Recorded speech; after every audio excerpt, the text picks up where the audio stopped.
Hello everyone, स्वागत है आपका इस ब्यूटीफुल लेक्चर में। तो आज हम बात करने वाले हैं लाइफ प्रोसेस के बारे में। Life process is the necessary process जो हमारी बॉडी के अंदर होती हैं। जैसे कि हमारी डेली लाइफ में जो भी चीज़ें होती हैं, जैसे हम लोग सांस ले रहे हैं, खाना खा रहे हैं, वो खाना डाइजेस्ट हो रहा है हमारी बॉडी में, उस खाने से एनर्जी बन रही है और उस खाने से अल्टीमेटली उन एनर्जी से हम अलग अलग तरीके के फंक्शन परफॉर्म कर रहे हैं अपनी लाइफ के अंदर।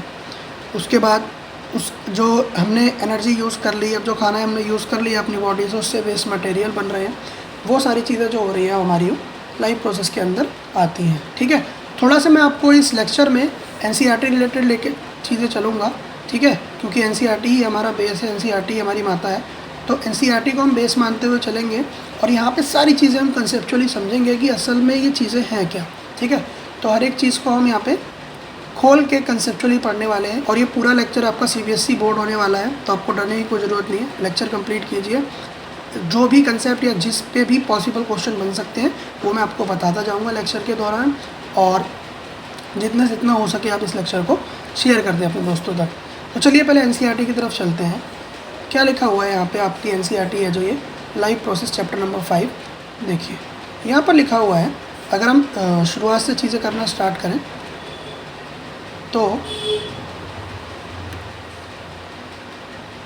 How do we tell the difference between what is alive and what is not alive. कैसे हम पता लगाएंगे कि इस चीज़ के बीच में डिफरेंस, कि कोई चीज़ ज़िंदा है या कोई चीज़ ज़िंदा नहीं है या फिर नॉन लिविंग है। उस चीज़ के बीच में हम डिफरेंस को पता कैसे करेंगे। कॉमन सी चीज़ है कि अगर कोई चीज़ लाइव है या अलाइव है, ठीक है, तो वो उसके बारे में पता कैसे चलेगा कि वो अलाइव है या फिर वो डेड है। उसके बारे में पता कैसे चलेगा कि वो डेड है या फिर वो अलाइव है। तो इस चीज़ के बारे में पता चलेगा या तो अगर वो कोई मूवमेंट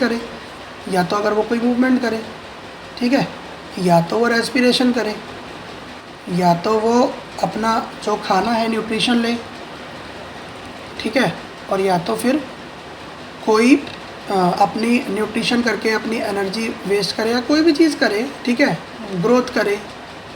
तो ये सारी चीज़ें अगर वो करता है तो हम बोलते हैं कि वो अलाइव है। ठीक है, अब जो लाइफ प्रोसेस है वो असल में है क्या।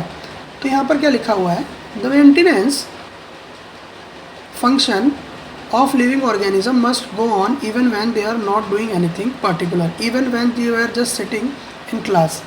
जो हमारे मेंटेनेंस फंक्शन है बॉडी के, जैसा कि मैंने आपको ऊपर बताया कि हम डाइजेशन, वॉकिंग, स्लीपिंग या जो भी चीज़ें कर रहे हैं, तो लगातार एनर्जी बन रही है, वेस्ट हो रही है, सारी चीज़ें हमारी हो रही हैं।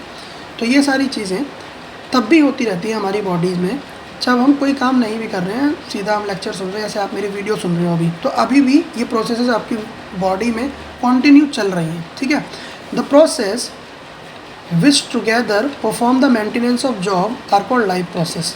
यानी कि मेंटेनेंस की प्रोसेस बॉडी के अंदर जो मेंटेनेंस की प्रोसेस है जो लगातार चल रही है, मेंटेनेंस जॉब, ठीक है, कि आप न्यूट्रिशन ले रहे हो, उस न्यूट्रिशन से आपकी बॉडी की ग्रोथ हो रही है, आपको एनर्जी मिल रही है, उसके बाद आप उसको एक्सक्रीट कर दे रहे हो, बॉडी से बाहर निकाल दे रहे हो गंदी चीज़ों को, ये सारी चीज़ें कर रहे हो। तो इसका मतलब आप एक लाइफ प्रोसेस आपकी बॉडी परफॉर्म कर रही है।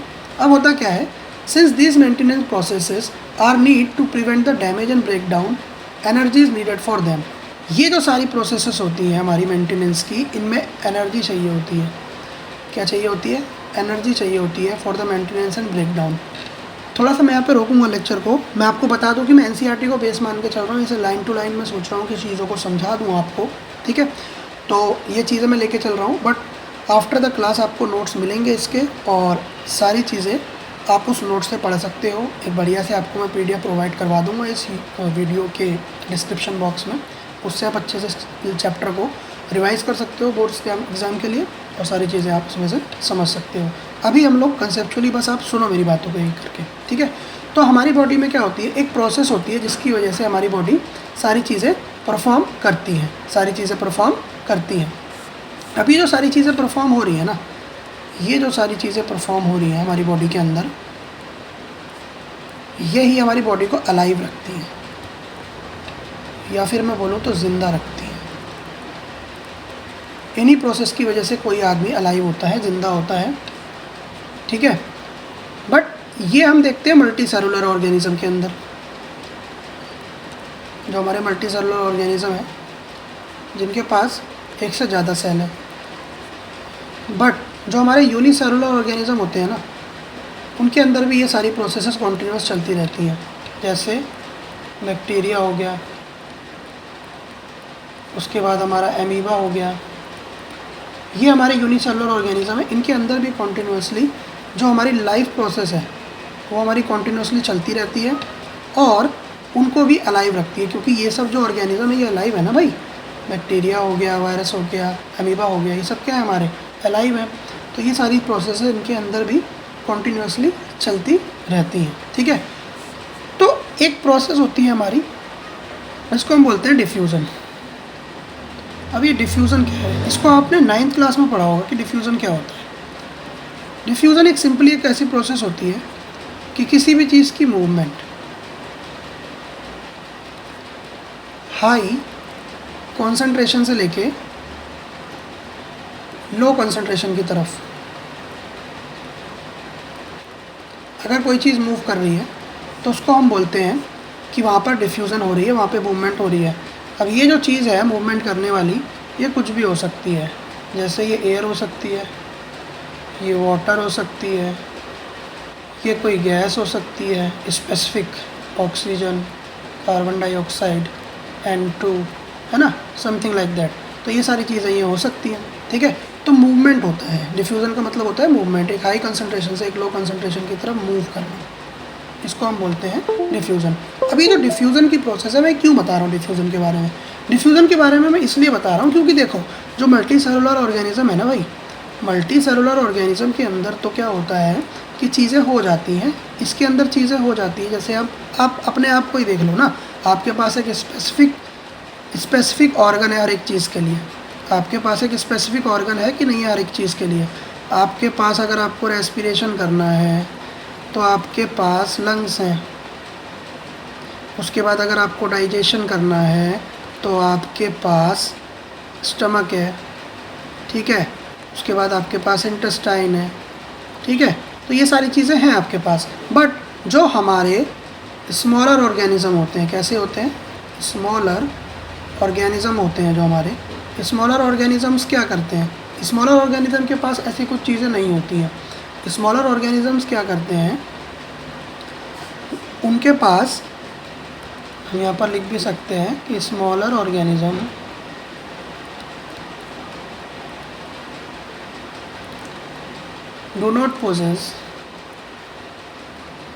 does not possesses one second,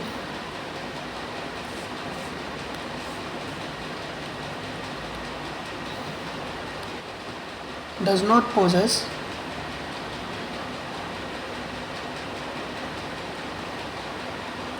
high typical structure या ऑर्गन, ठीक है। उनके पास ना तो कोई स्ट्रक्चर या होता है, ना ही कोई ऑर्गन होती है जिससे वो सब चीज़ें परफॉर्म कर सकें।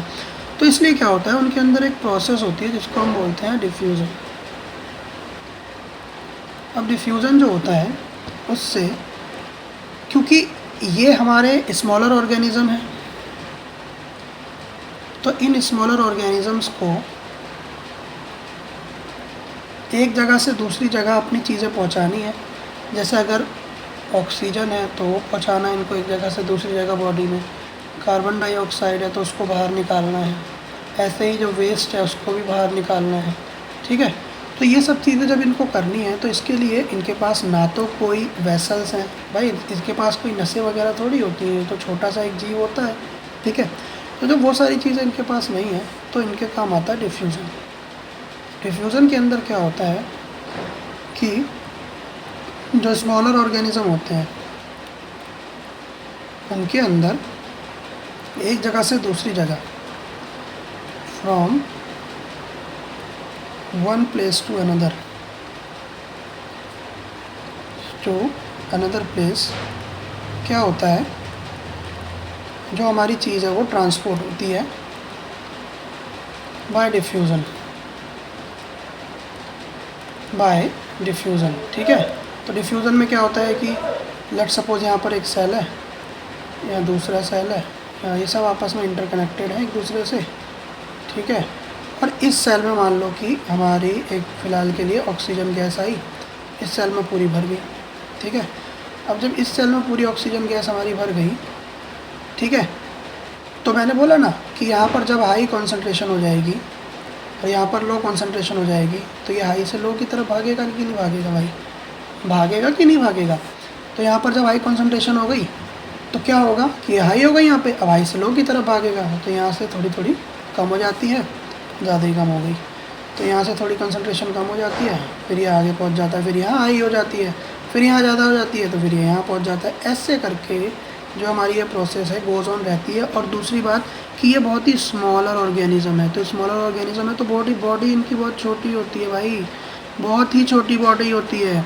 तो छोटी बॉडी की होने के कारण क्या होता है, इनको ज़्यादा मेहनत नहीं करनी पड़ती और आराम से इनका एक जगह से दूसरी जगह चीज़ें आराम से पहुंच जाती हैं, ठीक है। तो डिफ्यूज़न की प्रोसेस इनके लिए सफिशिएंट होती है, इनको ना कोई वेसल्स की ज़रूरत होती है, ना ही इनको कोई एक स्पेसिफिक मैकेनिज़्म चाहिए, बस ये डिफ्यूज़न करते हैं, मस्त अपनी ज़िंदगी जीते हैं, इनकी ज़िंदगी में ज़्यादा कोई लोड नहीं है, ठीक है। अब हम चलते हैं आगे। अब अगर हम आगे चीज़ों को देखें तो हमारे पास कुछ क्वेश्चन हैं एनसीईआरटी के इन टेक्स्ट, ठीक है, इनको हम ज़रा करते हैं। अब ये जो इन टेक्स्ट क्वेश्चन हैं, क्या बोल रहा है पहला क्वेश्चन, क्या बोल रहा है, why is diffusion insufficient to meet the oxygen requirement of multi cellular organism like humans. जो ये बोल रहा है कि जो डिफ्यूज़न है वो इनसफिशिएंट है to meet the oxygen requirement of multi cellular organism like human. अब जो मल्टी सेलुलर ऑर्गेनिज्म होते हैं वो हम लोग हैं, है ना भाई, मल्टी सेलुलर जो ह्यूमंस हैं। अब ह्यूमंस के अंदर तो वेसल्स होती हैं बहुत बड़ी बड़ी, अब ये वेसल्स चाहिए ना भाई ह्यूमंस को, क्यों चाहिए, यही पूछ रहा है कि डिफ्यूज़न क्यों नहीं हो सकता, क्यों उनको वेसल चाहिए, क्यों उनकी बॉडी में ब्लड फ्लो करता है, क्यों सिंपल तरीके से वो लोग अपनी ज़िंदगी नहीं जी रहे हैं बैक्टीरिया और अमीबा की तरह, क्यों उनको डिफ्यूज़न चाहिए, वो क्यों उनको वेसल्स चाहिए। तो होता ही है भैया, देखो मल्टी सेलुलर ऑर्गेनिज्म जो होते हैं ना, इनकी बॉडी बहुत ही कॉम्प्लेक्स होती है। कैसी होती है, कॉम्प्लेक्स होती है इनकी बॉडी। तो जब इनकी बॉडी कॉम्प्लेक्स होती है तो डिफ्यूज़न एक बहुत ही ऐसी प्रोसेस है जो माइनर लेवल पे काम करती है। डिफ्यूज़न इज़ अ प्रोसेस जो आपकी, अगर मैं यहाँ पर आपको बताऊँ तो डिफ्यूज़न इज़ अ प्रोसेस जो आपकी बहुत ही माइनर लेवल पे काम करती है। ये बड़े डिस्टेंसेस के लिए एप्लीकेबल नहीं है। Diffusion is not applicable for long distances, is not applicable for long distances. और लॉन्ग डिस्टेंसेस ही तो होते हैं हमारे अंदर, हमारी बॉडी कितनी डाइवर्स है, ठीक है। तो छोटे ऑर्गेनिजम्स के लिए ये ठीक है डिफ्यूज़न, बट बड़े ऑर्गेनिजम्स के लिए, बड़े ऑर्गेनिजम्स जिसमें एक जगह से दूसरी जगह चीज़ों को जाना है, उसके लिए सफिशिएंट नहीं है, ठीक है। क्योंकि हमारी बॉडी कॉम्प्लेक्स होती है, हमारी बॉडी में अलग अलग ऑर्गन है, हर किसी को ऑक्सीजन चाहिए, हर किसी को पानी चाहिए, हर किसी को खाना चाहिए। Hence diffusion is not applicable and not sufficient, ठीक है। हैंस वाई डिफ्यूज़न इनसफिशिएंट हो जाती है हमारे ह्यूमन्स में, ठीक है। दूसरा कह रहा है, what are the criteria do we use to decide whether something is alive. कोई ज़िंदा इसके लिए अगर क्या क्या क्राइटेरिया बताएंगे, हम बोल सकते हैं कि भाई मेन क्राइटेरिया अगर मैं आपको बताऊँ, वैसे बहुत क्राइटेरिया होते हैं, कि अगर वो रिप्रोड्यूस कर रहा है, या फिर अगर वो ग्रोथ कर रहा है, या फिर अगर वो मूवमेंट कर रहा है, तो ये हमारे क्राइटेरिया हैं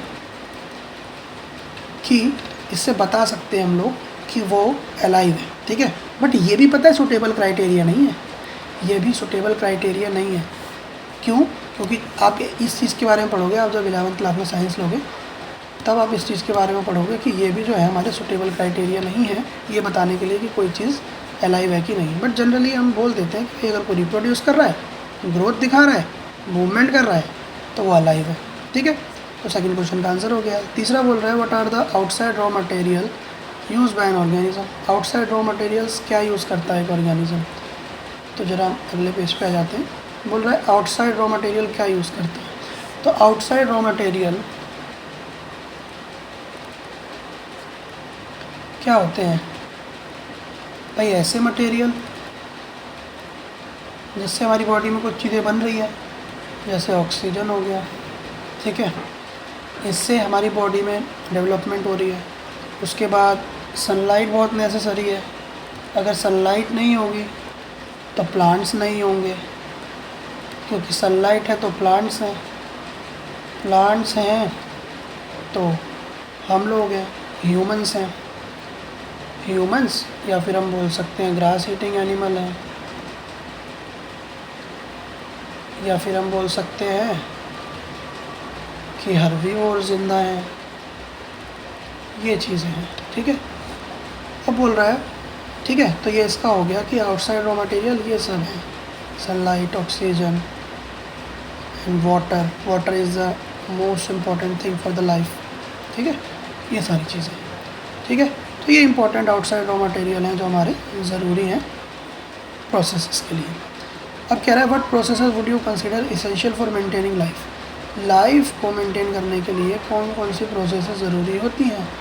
भाई जो लाइफ होती है ना, उसको मेंटेन करने के लिए, लाइफ की प्रोसेसेस को मेंटेन करने के लिए, लाइफ को मेंटेन करने के लिए जो जो प्रोसेसेस हमें करनी पड़ती हैं, वो प्रोसेसेस क्या हैं कि भाई पहला तो हमें क्या करना पड़ेगा कि रेगुलर न्यूट्रिशन चाहिए,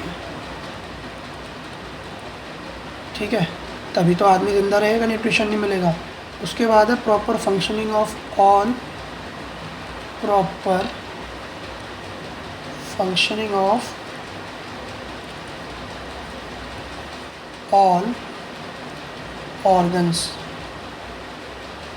ये सिर्फ ह्यूमंस में होगा, एडल्ट मल्टी सेलुलर ऑर्गेनिजम्स में, ठीक है। ये छोटे ऑर्गेनिजम्स में, क्योंकि ऑर्गन ही नहीं होती ना वहाँ पे, तो ये बड़े ऑर्गेनिजम्स के लिए है, मल्टी सेलुलर जो बड़े ऑर्गेनिजम्स हैं, यूकैरियोटिक्स, ठीक है, उनके लिए है। तो what processes would you consider essential for maintaining life? Nutrition हो गया, proper functioning of all organs, ठीक है, सबसे मेन तो यही है न्यूट्रिशन, ठीक है। उसके बाद हर एक ऑर्गन का, हर एक चीज़ का जो लाइफ मेंटेन करने में ज़रूरी है, उस ऑर्गन का, उस प्रोसेस का काम करना, ठीक है। तो मैं आपको एक एक क्वेश्चन समझाता जा रहा हूँ, बाय जितना भी आपका थियोरेटिकल आंसर्स हैं वो मैं आपको प्रोवाइड करवा दूँगा, ठीक है। इस वीडियो के डिस्क्रिप्शन में मेरे जो टेलीग्राम चैनल है उसका मैं लिंक भी दे दूँगा आपको, उसमें आपको मैं इनके आंसर पर्टिकुलरली PDF फॉर्मेट में प्रोवाइड करवा दूँगा, हर एक क्वेश्चंस के, और नोट्स को भी आपको मैं प्रोवाइड करवा दूँगा, तो आप प्लीज़ उससे जुड़ जाए, ठीक है। चलिए आगे देखते हैं अभी न्यूट्रिशन किस बला का नाम है।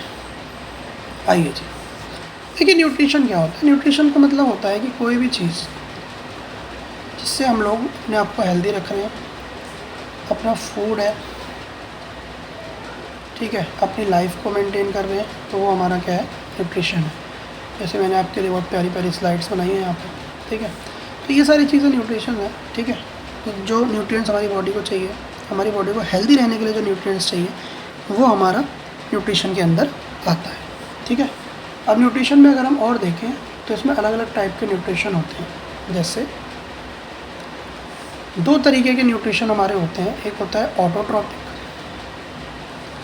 और एक हमारा होता है हेटेरोट्रॉपिक। जो हमारा ऑटोट्रॉपिक मोड ऑफ न्यूट्रिशन होता है, इसको बोलते हैं, ऑटो का मतलब होता है सेल्फ, एंड ट्रॉपिक का मतलब होता है न्यूट्रिशन। तो हम बोल सकते हैं कि सेल्फ न्यूट्रिशन को हम बोलते हैं ऑटोट्रॉपिक, यानी कि ऐसे ऑर्गेनिज्म जो अपना न्यूट्रिशन या अपना खाना खुद बना रहे हैं, उनको आप बोल रहे हैं ऑटोट्रॉपिक ऑर्गेनिज्म, ठीक है, जो अपना खाना खुद बना रहे हैं। हेटेरोट्रॉपिक क्या होता है सर?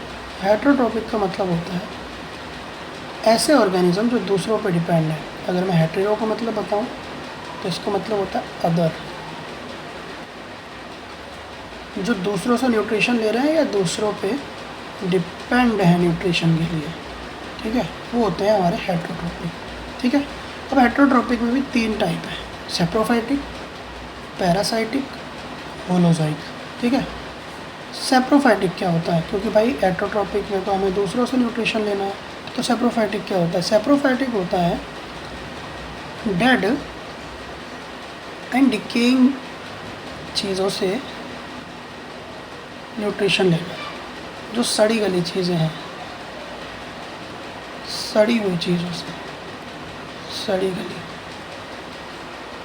इन चीज़ों से न्यूट्रिशन लेना, इट इज़ सैप्रोफाइटिक न्यूट्रिशन। जैसे बहुत सारे हमारे ऑर्गेनिज्म हैं, जैसे एग्जांपल अगर मैं दूँ, फंगी हो गया, उसके बाद आपका मशरूम है ना, एक it is a mushroom, it is kind of fungus. तो मशरूम भी हमारा न्यूट्रिशन लेता है, सड़ी गली जगहों पे ही आपको मशरूम उगता हुआ दिखेगा। पैरासाइटिक, पैरासाइटिक क्या होता है? पैरासाइटिक मतलब जो अदर ऑर्गेनिजम्स के ऊपर रहते हैं, अदर ऑर्गेनिजम्स की बॉडी के ऊपर रहते हैं, अंदर रहते हैं। या तो उनकी बॉडी के ऊपर रहेंगे, अदर ऑर्गेनिज्म पर डिपेंड करते हैं, या तो उनकी बॉडी के एक्सटीरियर पार्ट पे रहेंगे, या तो उनकी बॉडी के अंदर रहेंगे, इंटीरियर पार्ट पे रहेंगे। ठीक है, उसको हम बोलते हैं पैरासाइटिक। जैसे इसमें एग्जांपल हो गया आपका लीचेस। ठीक है, जो जोक होती हैं, आपकी जुएँ हो गई, आपके है ना, टिक्स होते हैं, टिक्स डॉग्स के लग जाते हैं, खुजलाते रहते हैं ना कुत्ते, तो उस तरीके से टिक्स हो गया है ना, तो ये सारे होते हैं पैरासाइटिक। तो ये क्या करते हैं, खून चूसते हैं उनका, उनसे न्यूट्रिशन ले रहे हैं, उनके ब्लड से। ठीक है, तो वो होता है पैरासाइटिक मोड ऑफ न्यूट्रिशन, क्योंकि ये दूसरों पर डिपेंड है ना, इसलिए हेटेरोट्रॉपिक में है। होलोजोइक क्या होता है? होलोजोइक में होता है कि ये लोग सॉलिड फूड लेते हैं। क्या लेते हैं? सॉलिड फूड ये लोग लेते हैं। जैसे हमारे हो गए ह्यूमन बीइंग, तो ह्यूमन बीइंग क्या करता है? सॉलिड फूड डायरेक्टली खाता है, हम लोग दाल चावल ये सब बना हुआ है ना। तो जो सॉलिड फूड लेते हैं वो हमारे होलोजोइक होते हैं, होलोजोइक ऑर्गेनिजम्स होते हैं। ऑटोट्रॉपिक में आपको लिखवाना भूल गया, वैसे आप जानते ही हैं ऑटोट्रॉपिक को, तो हमारे प्लांट्स हो गए जितने भी, ठीक है, वो सारे हमारे ऑटोट्रॉपिक ऑर्गेनिज्म होते हैं। ठीक है, आशा करता हूँ कि आपको ये लेक्चर समझ में आया होगा पूरा। ठीक है, सारी चीज़ें आपको कंसेप्चुअली ये सारी चीज़ें समझ में आई होंगी कि क्या मैं बताना चाह रहा हूँ।